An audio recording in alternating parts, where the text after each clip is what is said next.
ਸਰੈਕੇ ਚਾਹਦਨ ਜਿੰਦੇ घर दे दाने उंदे कमले सियाने।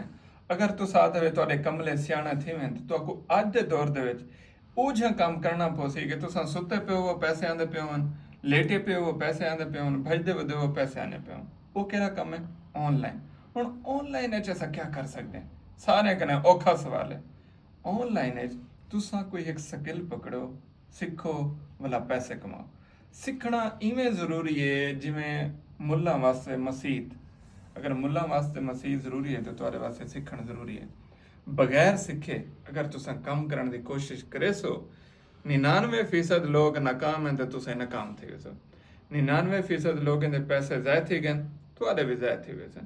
अगर तुसा आदे असा सीखूं भी सही कमावूं भी सही तो उनके वास्ते ज़रूरी है तुसा किन नाल राबता करो अपने भीरा नाल। पाकिस्तान में वहद बनना वो तक सीखे ना जे तक बाल कामयाब नहीं थी।